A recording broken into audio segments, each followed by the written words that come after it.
Hello दोस्तों, नमस्कार। स्वागत है आपका पीकेआर टेक क्लास में।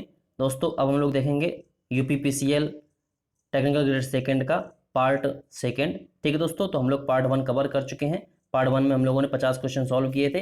अब इसके आगे हम लोग पार्ट टू में देखेंगे, और जिसने पार्ट वन नहीं देखा है तो हमारे चैनल पीकेआर टेक क्लासेस में जाके उसे देख सकता है, और जिसने चैनल सब्सक्राइब नहीं किया है तो हमारे चैनल को सब्सक्राइब करें एंड बेल आइकन को प्रेस कर दे, जिससे कि नए वीडियो की नोटिफिकेशन आप तक पहुंचते रहे। ठीक है दोस्तों, तो देखते हैं पेपर सॉल्यूशन।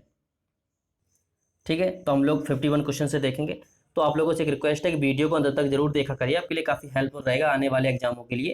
ठीक है, तो देखते हैं क्या कह रहा है क्वेश्चन कि जो डीसी मोटर का विरोधी विद्युदाक बल क्या होता है। जो डीसी मोटर में जो ईबी होता है वो क्या करता है, तो वो दोस्तों ऊर्जा रूपांतरण में मदद करता है। ठीक है, जो बैक ईएमएफ है वो मैकेनिकल से इलेक्ट्रिकल से मैकेनिकल एनर्जी में कन्वर्जन के लिए काफ़ी मददगार होता है। अगला क्वेश्चन क्या कह रहा है, सिंक्रोनस मोटर है। जो सिंक्रोनस मोटर होती है वो क्या होती है, तो ये जो सिंक्रोनस मोटर होती है दोस्तों, ये सेल्फ एक्साइटेड नहीं होती हैं। ठीक है, इनको हम लोग सेल्फ स्टार्टिंग बनाते हैं। ठीक है, ये सेल्फ स्टार्टिंग नहीं होती है, तो इनको हम लोग सेल्फ स्टार्टिंग बनाने के लिए क्या करते हैं, इनको या तो इसमें डैम्पर वाइंडिंग यूज करते हैं। ठीक है, डैम्पर वाइंडिंग को हम लोग स्क्वायरल गेज टाइप की डैम्पर वाइंडिंग यूज करते हैं, या हम लोग पॉनी मोटर्स का यूज करते हैं, pony single phase induction Motors का यूज करते हैं इसको स्टार्ट करने के लिए। ठीक है, एंड जो सिंक्रोनस मोटर होती है वो हमारी सिंक्रोनस स्पीड पर घूमती है। ठीक है, एंड सिंक्रोनस जो मोटर होती है उसकी जो स्लिप होती है उसका मान क्या होता है दोस्तों, उसका मान होता है 0। ठीक है, क्योंकि जो सिंक्रोनस स्पीड पर घूमती है, जो स्लिप होती है वो NS माइनस NR होती है। जो रोटर की स्पीड होती है वो भी सिंक्रोनस स्पीड पर घूमता है, इसलिए जो इसकी स्लिप होती है वो होती है 0। अगला क्वेश्चन, दाविक ग्लास लैंप की सामान्य अपेक्षित आयु कितनी होती है। तो जो दाविक ग्लास लैंप होते हैं उनकी सामान्य आयु होती है 200 घंटे। अगला क्वेश्चन, एक न्यूटन मीटर निम्न में से किसके बराबर होता है। तो एक न्यूटन मीटर का मतलब है कि उसने कितने जूल, मतलब ऊर्जा का मतलब 1 जूल। ठीक है, न्यूटन मीटर किसके बराबर होता है, वो होता है दोस्तों 1 जूल के।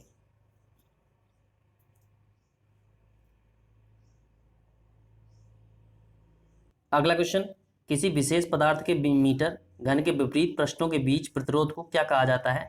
तो जो विपरीत पृष्ठों के बीच प्रतिरोध होता है उसे कहा जाता है दोस्तों विशिष्ट प्रतिरोध। ठीक है, स्पेसिफिक रेजिस्टेंस।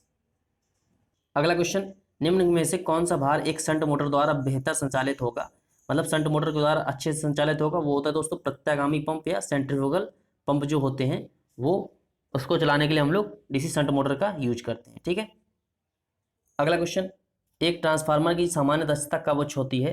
तो जो इफिशियंसी होती है वो कब हाई होती है, वो होती है दोस्तों जब कॉपर लॉस इक्वल टू हो जाते हैं आयरन लॉस के। ठीक है, जो copper loss equal iron loss हो जाता है तब कुंडली हानि और लॉय हानि के बराबर हो जाती है, तो जो इफिशियंसी होती है वो हाई होती है ट्रांसफार्मर की। अगला क्वेश्चन, आवृत्ति जितनी कम होगी बिजली का झटका उतना ही खतरनाक होगा। ठीक है, तो जो आवृत्ति होती है वो जितनी ही कम होती है, जो बिजली का झटका उतना ही अधिक खतरनाक होता है।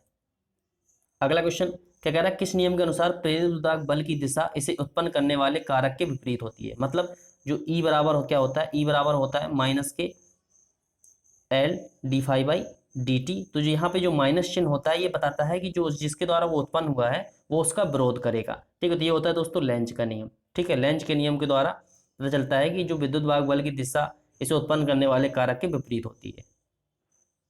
अगला क्वेश्चन, नमी के विरुद्ध संरक्षण, मतलब जहां पर मॉइस्चर होगा उसके विरुद्ध संरक्षण में प्रदान किया जाता है कौन से, क्या किया जाता है, उसमें CTS कवचित जो होती हैं तार स्थापन वायरिंग वो प्रदान की जाती है। अगला क्वेश्चन, सजावट और विज्ञापन के लिए किस प्रकार के लैंप का प्रयोग किया जाता है। तो ये होता है दोस्तों नियॉन लैंप। ठीक है, जिसे कोल्ड कैथोड लैंप भी बोलते हैं। जैसे नियॉन लैंप जो होती है उसे सजावट और विज्ञापन के लिए भी यूज किया जाता है, एंड इसे कोल्ड लैंप भी बोलते हैं। अगला क्वेश्चन, यदि कुंडली विस्तृत पोल अंतराल से कम है तो जो वाइंडिंग होगी वो कैसी कहलाएगी। तो जो कुंडली होगी वो पोल अंतराल से अगर कम होगी, पोल पिच से कम होगी, तो वो होगी दोस्तों फ्रैक्शनल पिच कहलाएगी वाइंडिंग जो होगी। अगला क्वेश्चन क्या कह रहा है, एक इंडक्शन मशीन के लिए शून्य भार स्लिप क्या होगी, मतलब नो लोड पे जो स्लिप होगी वो क्या होगी। तो जो इंडक्शन मोटर है, इंडक्शन मशीन है, वो नो लोड पे समथिंग समथिंग सिंक्रोनस स्पीड के समथिंग चलेगी। मतलब जो NS एंड NR का जो डिफरेंस होगा वो मतलब सिमिलर मिलता जुलता होगा। तो जो S का मान होगा स्लिप निकलेगी, जो हम लोग परसेंटेज स्लिप निकालते हैं NS minus NR upon NS into 100 करके, तो यहाँ से जो स्लिप आएगी वो समथिंग 1% से कम आएगी। ठीक है, तो जो नो लोड पे स्लिप होती है इंडक्शन मोटर की वो होती है 1% से कम। अगला क्वेश्चन, कि कितने से अधिक की विद्युत धारा वाले बिजली के झटके से त्वचा जल जाएगी, मतलब जो हमारी स्किन है वो जल जाएगी। तो 200 मिली एम्पियर से अगर अधिक करंट है उस सर्किट में, अगर उसको छुएंगे तो हमारी उसमें उस झटके से त्वचा जल जाएगी। जो ह्यूमन बॉडी होती है वो लगभग 9 मिली एम्पियर तक, जो 9 मिली एम्पियर करंट होती है, लगभग 9 मिली एम्पियर या 10 मिली एम्पियर तक, उसको 1 सेकेंड तक झेल सकता है। ठीक है। अगला क्वेश्चन, साइन वेव तरंग की एक एसी का जो शीर्ष गुणक या पीक फैक्टर होता है वो क्या होता है? तो जो पीक फैक्टर होता है वो होता है दोस्तों क्या, वो होता है मैक्सिमम अपॉन आरएमएस। ठीक है। तो किसी भी साइन वेव की जो मैक्सिमम वैल्यू होती है वो मैक्सिमम वैल्यू होगी। ठीक है। I m and RMS value क्या होती है दोस्तों, वो होती है I m by root two. I m से आई एम जब कैंसिल हो जाएगा तो रूट टू ऊपर जाएगा। रूट टू का मान क्या होता है दोस्तों, 1.414। ठीक है। तो जो पीक फैक्टर होता है एसी साइन वेव का वो होता है दोस्तों 1.414। अगला क्वेश्चन, निम्न में से कौन सा विकल्प ट्रांसफार्मर का सहायक भाग नहीं है? तो बुशिंग होती है ट्रांसफार्मर में, ब्रीदर होता है दोस्तों, कंजर्वेटर भी होता है, जो आइसोलेटर्स होते हैं ये नहीं होता है ट्रांसफार्मर का सहायक भाग। ठीक है। ये ट्रांसमिशन लाइन का भाग होता है आइसोलेटर्स, एंड आइसोलेटर जो होते हैं वो नो लोड पे ऑपरेट होते हैं। ठीक है। अगला क्वेश्चन, एक पीएन कौन सा एक पीएनपीएन उपकरण है जिसे एक छोटे धनात्मक गेट द्वारा धारा द्वारा चालन में प्रेरित किया जा सकता है और एक ऋणात्मक गेट संकेत द्वारा बंद किया जा सकता है? तो ये होता है दोस्तों जीटीयू। ठीक है। अगला क्वेश्चन, कि जो घरेलू वायरिंग सिस्टम होते हैं उसमें जो फ्यूज निर्धारण की जो रेटिंग होगी या फ्यूज की जो रेटिंग होगी वो क्या होनी चाहिए? तो वो लगभग दोस्तों क्रिटिकल जो वैल्यू होगी फ्यूज की उसका 40% होना चाहिए। ठीक है। अगला क्वेश्चन, एक ट्रांजिस्टर में उत्सर्जक धारा आई अमीटर करंट अमीटर करंट की गणना करें जहां बीटा बराबर 100 एंड आई बी बराबर 20 माइक्रो एम्पियर दिया हुआ है। तो हम लोग क्या जानते हैं, जो बीटा बराबर क्या होता है, बीटा बराबर होता है दोस्तों क्या, कॉमन अमीटर में ये होता है दोस्तों आई सी अपॉन आई बी। ठीक है। तो आई सी बराबर हम लोग जानते हैं कि आई बराबर क्या होता है, आई बराबर होता है आई बी प्लस आई सी। तो यहाँ से आई सी बराबर क्या हो जाएगा, ये हो जाएगा I E minus I B upon I B. ठीक है। तो अब यहाँ पे हम लोग बीटा का मान रख दें, बीटा का मान है 100 and I E minus I V का मान कितना है 20 माइक्रो एम्पियर। तो 20 इंटू 10⁻⁻6 हो जाएगा अपॉन 20 इंटू 10⁻⁻6। ठीक है। तो जब हम लोग इसको सॉल्व करेंगे तो आई E minus 20 into 10⁻⁻6 equal to ये हो जाएगा कितना, 20 इंटू 200 तो कितना हो जाएगा दोस्तों, 20 इंटू 100 हो जाएगा 2000 इंटू 10⁻⁻6। ठीक है।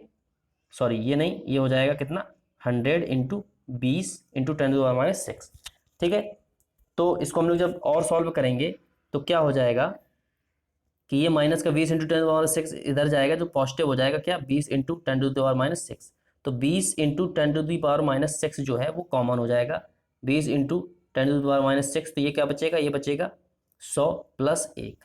तो कितना हो जाएगा 101 इंटू 20 इंटू 10⁻6। जब हम लोग इसको सॉल्व करेंगे तो ये हो जाएगा कितना, ये हो जाएगा 20 इंटू 10⁻6। तो 3 अंक बाद जब दशमलव हम लोग यहाँ निकाल लेंगे तो ये आ जाएगा 2.02 मिली एम्पियर। जो अमीटर करंट आएगी वो आएगी दोस्तों 2.02 मिली एम्पियर। अगला क्वेश्चन, विकल्पों में उल्लिखित किस कमरे में सबसे अधिक रोशनी की आवश्यकता होती है? तो ये होता है दोस्तों अध्ययन कक्ष, जहाँ पे हम लोग पढ़ते हैं, या रीडिंग रूम जहाँ पे हम लोग कुछ पढ़ाई करते हैं। ठीक है। अगला क्वेश्चन, एक क्रिस्टल डायोड में विक्रम धारा किस कोटि में होती है? तो ये होती है दोस्तों माइक्रो एम्पियर में। क्रिस्टल डायोड में जो रिवर्स करंट होती है वो माइक्रो एम्पियर में होती है। अगला क्वेश्चन, इस समान उत्तेजन वाली सिंक्रोनस मोटर जो होगी उसमें पावर फैक्टर होगा। तो जो सिंक्रोनस मोटर होगी तो उसका जो नॉर्मल एक्साइटेशन होता है उसमें जो पावर फैक्टर होता है वो होता है दोस्तों यूनिटी। ठीक है। ओवर एक्साइटेड में उसका जो ओवर एक्साइटेड होगी अगर सिंक्रोनस मोटर तो उसका पावर फैक्टर होगा लीडिंग, एंड अंडर एक्साइटेशन होगी तो उसका पावर फैक्टर होगा लैगिंग मतलब पश्चिगामी। ठीक है। एंड जो सामान नॉर्मल एक्साइटेशन होगी तो उसका पावर फैक्टर होगा दोस्तों यूनिटी। ठीक है। अगला क्वेश्चन, दृढ़ परिरक्षी नलिका के संबंध और असंबंधन के लिए किस टूल की आवश्यकता होती है? तो दोस्तों पाइप रेंच। ठीक है। पाइप रेंच की आवश्यकता होती है उसे खोलने या बंद करने के लिए। अगला क्वेश्चन, एक सोडियम लैंप में आरंभ में सोडियम कैसा होता है? तो जो सोडियम वेपर लैंप होती है उसमें जो सोडियम होता है आरंभ में मतलब स्टार्टिंग में ठोस अवस्था में होता है। अगला क्वेश्चन, एक डीसी जनरेटर की दक्षता किस स्थिति पर अधिकतम होती है? तो जो डीसी जनरेटर की दक्षता होगी वो किस स्थिति पर अधिकतम होगी? तो ये होती दोस्तों जब क्या होता है कि वेरिएबल लॉसेस इक्वल टू हो जाते हैं कांस्टेंट लॉसेस के। ठीक है, मतलब variable losses equal to constant losses, मतलब चर हानि इक्वल टू अचर हानि। ठीक है, अगला क्वेश्चन क्या कह रहा है, दो तारों का प्रतिरोध श्रृंखला में जुड़ा होने पर 25 ओम और समांतर में जुड़ा होने पर 6 ओम है, तो प्रत्येक तार का प्रतिरोध क्या होगा? तो हम लोग यहाँ पे ऑप्शन देखेंगे कि 20 और 5 ये होगा सीरीज में जोड़ने पर 25 ओम, 10 और 20 ये 30 ओम हो जाएगा, तो ये नहीं होगा। एंड 10 और 15 ओम ये हो जाएगा सीरीज में जोड़ने पर 25 ओम, 15 5 20 ये नहीं होगा। तो ये दो ऑप्शन तो चले गए, दूसरा एंड तीसरा। अब दूसरा और चौथा, अब हम लोग पहला और तीसरा देखेंगे। तो पहला और तीसरा को अगर हम लोग पैरेलल से निकालते हैं उसका इक्विवेलेंट रेजिस्टेंस, तो क्या हो जाएगा 20 इंटू 5 अपॉन कितना हो जाएगा 25, तो 5 से ये कट जाएगा, ये आ जाएगा 4 ओम। तो पैरेलल में जोड़ने पर ये आएगा 4 ओम, तो ये नहीं होगा। हम लोग तीसरे ऑप्शन को देखेंगे, तो 10 इंटू 15 अपॉन 25, इसको हम लोग अगर पैरेलल में निकालते हैं तो 5 पचम 25 एंड 5 ते 15, 5 से 10 काटेंगे दो बार, तो ये आ जाएगा 6 ओम। तो इन दो रेजिस्टेंसों को पैरेलल में जोड़ने पर 6 ओम आता है एंड सीरीज में जोड़ने पर 25 ओम। तो दोनों रेजिस्टेंस के मान हो गए 10 ओम एंड 15 ओम। अगला क्वेश्चन क्या कह रहा है, संगलक फ्यूजिक गुणक के लिए निम्नलिखित में से कौन सा समीकरण सही है? तो मतलब जो फ्यूज की रेटिंग होती है, तो उसकी जो रेटिंग होती है उसका जो फ्यूजिंग फैक्टर होता है उसका मान होता है दोस्तों मिनिमम फ्यूजिंग फैक्टर अपॉन जो करंट रेटिंग होती है फ्यूज की। ठीक है, तो क्या हो जाएगा मिनिमम न्यूनतम संगलक गुणक upon current rating of fuse. अगला क्वेश्चन, यदि पोल विस्तृत या कॉयल कॉयल पिच पोल अंतराल के बराबर हो, मतलब कॉयल पिच पोल पिच के बराबर हो, तो इस बाइंडिंग को क्या कहते हैं? तो ऐसी बाइंडिंग दोस्तों कहलाती है फुल पिच्ड बाइंडिंग। ठीक है, अगला क्वेश्चन क्या कह रहा है, डीसी जनरेटर में जो उत्पादित विद्युत बल है जो ई नॉट होता है वो डायरेक्टली प्रोपोर्शनल किसके होता है? तो होता है दोस्तों ध्रुव अभिवाय के, मतलब जो फ्लक्स होता है पोल फ्लक्स होता है उसके जो ई नॉट बराबर क्या होता है? ई नॉट बराबर होता है दोस्तों Zn P5/60A। तो Zn P and 60A constant हो जाते हैं, तो जो ई नॉट होगा वो हम लोगों का डायरेक्टली प्रोपोर्शनल होता है फ्लक्स के, पोल फ्लक्स के। अगला क्वेश्चन, विद्युत पदार्थ के तापमान के बढ़ने पर क्या होता है? तो जो रजिस्टिव एलिमेंट होते हैं विद्युत पदार्थ के, उनका अगर टेम्परेचर बढ़ता है तो जो उनका प्रतिरोध है उसका मान घटता है, तो अभ्रक होगा उसका मान क्या होगा? घटेगा अगर तापमान बढ़ेगा। ठीक है, अगला क्वेश्चन कि प्रत्यावर्तितों में अल्टरनेटर में अवमंदक कुंडली किस लिए दी जाती है? जो डैम्पर वाइंडिंग होती है उनका यूज दोस्तों जो चाल दोलन प्रभाव को घटाने के लिए, मतलब जो आर्मेचर रिएक्शंस की वजह से जो उनमें उसमें वेरिएशन होता है, ऑसिलेशन होता है, उसको घटाने के लिए हम लोग अल्टरनेटर में डैम्पर वाइंडिंग यूज करते हैं। अगला क्वेश्चन, माना कि एक वायु संधारित्र और अभ्रक संधारित्र है, माइका कैपेसिटर के आयाम समान है, तो यदि अभ्रक संधारित्र की जो धारिता है वो वायु संधारित्र की धारिता से 6 गुनी है, तो अभ्रक की आवश्यक विद्युतशीलता क्या होगी? जो एब्सोल्यूट रिलेटिविटी है, एब्सोल्यूट परमिटिविटी जो है वो क्या होगी? वो होगी दोस्तों 6। अगला क्वेश्चन, फ्लेमिंग के दाहिने हाथ का नियम का उपयोग किस दिशा की गणना के लिए किया जाता है? तो फ्लेमिंग के राइट हैंड रूल का उपयोग किया जाता है दोस्तों विद्युत वाहक बल की दिशा के लिए, और ये किसके लिए यूज किया जाता है? ये किया जाता है दोस्तों जनरेटर के लिए। ठीक है, अगला क्वेश्चन, वाट मीटर एक होता है, तो जो वाट मीटर है वो एक प्रकार का इंडिकेटिंग इंस्ट्रूमेंट होता है। अगला क्वेश्चन, निम्नलिखित में से कौन सा परिपथ स्थिर रिले सरलीकृत ब्लॉक आरेखों में उपस्थित नहीं होता है? तो यह है दोस्तों प्रतीपक जो स्थिर रिले सरलीकृत ब्लॉक आरेखों में नहीं होता है। अगला क्वेश्चन, ट्रांसफार्मर या रोटेटिंग मशीन के कोर बनाने के लिए उपयोग की जाने वाली जो सामग्री होगी उसमें संकीर्ण VH कर्व, मतलब जो VH लूप होता है, ठीक, उसका संकीर्ण होना क्यों वांछनीय है, मतलब क्यों आवश्यक है? ठीक है, पतला होना क्यों आवश्यक है? तो ये होता है दोस्तों इसमें हिस्टैरिसीस हानि को कम करने के लिए। तो मतलब ऐसे मटेरियल यूज करते हैं जिसमें हिस्टैरिसीस लॉस कम से कम होते हैं। ठीक है, वो मटेरियल हम लोग यूज करते हैं ट्रांसफार्मर कोर या रोटेटिंग मशीन की कोर बनाने के लिए। ठीक है, अगला क्वेश्चन, एक ओवरहेड लाइन प्रणाली में फॉल्ट की घटना का प्रतिशत क्या होगा? तो जो त्रुटि की घटना का प्रतिशत होगा वो होगा दोस्तों 30 से 40%। अगला क्वेश्चन, एक प्रतीप अभिनत सिलिकॉन या जर्मेनियम PN जंक्शन डायोड जिसमें जंक्शन के प्रकाश के संपर्क में आने पर व्युत्क्रम धारा बढ़ती है, मतलब एक रिवर्स वॉइस जो सिलिकॉन जर्मेनियम डायोड होता है वो होता है दोस्तों फोटो डायोड। ठीक है, जो फोटो डायोड होता है वो एक उसमें जब जिसमें जंक्शन में प्रकाश जैसे ही पड़ता है तो उसमें जो व्युत्क्रम करंट होती है उसका मान बढ़ता है। अगला क्वेश्चन, कि जब विद्युत धारा किसी धात्विक कंडक्टर मतलब मेटेलिक कंडक्टर से गुजरती है तो तापमान किस कारण बढ़ जाता है। तो जो मतलब उसमें जो लॉस की वजह से आई स्क्वायर आर टी की वजह से जो हीट जनरेट हो जाती है वो किसकी वजह से होती है, वो होती है दोस्तों चालन इलेक्ट्रॉनों और परमाणुओं के बीच टकराव की वजह से। ठीक है, अगला क्वेश्चन क्या कह रहा है, पास कुंडली धारा और वोल्टा डीसी जनरेटर के लिए उपयुक्त है। तो जो पास मतलब लैप जो वाइंडिंग होती है, लैप में क्या होता है दोस्तों, ए बराबर पी होता है, आर्मेचर मतलब पैरेलल पाथ की संख्या पोल की संख्या के बराबर होती है। एंड लैप वाइंडिंग वहाँ यूज करते हैं जहाँ low voltage and high current की आवश्यकता होती है, ऐसे डीसी जनरेटरों में जहाँ उच्च धारा और निम्न वोल्टता की आवश्यकता हो। अगला क्वेश्चन, दिए गए विकल्पों में कौन सा परिरक्षी कंड्यूट का वर्गीकरण नहीं है। तो ये होता है दोस्तों मोटी भित्ति परिरक्षी।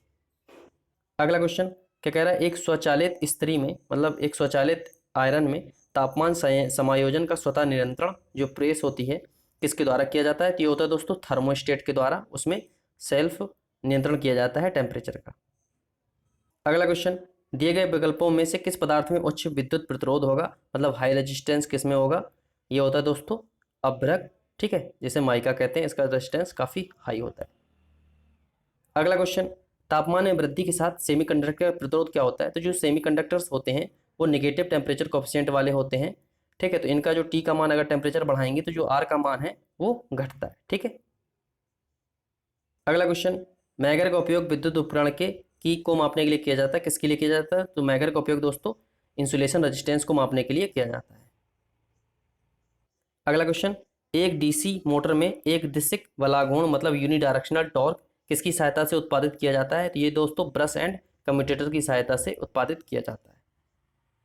अगला क्वेश्चन क्या कह रहा है, श्रृंखला में जुड़े 10 शुष्क सेल 15 वोल्ट उत्पादित करते हैं, यदि वे समांतर में जुड़े हो तो इस संयोजन में उत्पादित कितना होगा, कितना वोल्टेज उत्पादित। अगर सीरीज में 10 शुष्क सेल जुड़े हैं तो सीरीज में जो वोल्टेज होता है वो हम लोगों का जुड़ जाता है। तो 10 सेल जुड़े हैं तो पर सेल का वोल्टेज कितना हो जाएगा, ये हो जाएगा 15/10, तो ये हो जाएगा 1.5 वोल्ट। ठीक है, तो एक सेल का जो वोल्टेज होगा वो होगा 1.5 वोल्ट। अब वो कह रहा है पैरेलल में, तो पैरेलल में क्या होता है दोस्तों, तो जो वोल्टेज होता है पैरेलल में वो कांस्टेंट होता है, मतलब सभी टर्मिनल पर सेम रहेगा। तो एक सेल का वोल्टेज कितना है 1.5 वोल्ट, तो हमें टर्मिनल पर 1.5 वोल्ट ही प्राप्त होगा। क्या होगा 1.5 वोल्ट। अगला क्वेश्चन, एक सेमीकंडक्टर में संयोजकता पट्टी मतलब वैलेंस बैंड और चालन पट्टी मतलब कंडक्शन बैंड के बीच का जो एनर्जी गैप होता है वो कितना होता है, वो होता है दोस्तों 1 इलेक्ट्रॉन वोल्ट। अगला क्वेश्चन, सामान्यतः अनुनाद आवृत्ति मीटर का पैमाना होता है, जो समान अनुनाद आवृत्ति का मीटर जो पैमाना होगा वो होता है दोस्तों 45 से 55 हर्ट्ज के बीच में। अगला क्वेश्चन एंड इस पार्ट का लास्ट क्वेश्चन दोस्तों, कि भार बढ़ने पर जो डीसी शंट मोटर की गति होती है वो क्या होती है। तो जो डीसी शंट मोटर होती है वो जनरली कांस्टेंट स्पीड मोटर होती हैं, ठीक है, लेकिन इनकी भार बढ़ने पर जो इनकी स्पीड होती है स्लाइटली रिड्यूस हो जाती है, मतलब थोड़ी सी कम हो जाती है। ठीक है, ठीक दोस्तों, तो ये था हमारा यूपीपीसीएल TG2 का पार्ट सेकेंड। ठीक है, तो जिसे भी अगर वीडियो पसंद आता है तो वो हमारे चैनल PKR टेक क्लासेस को सब्सक्राइब करें, लाइक एंड शेयर करें।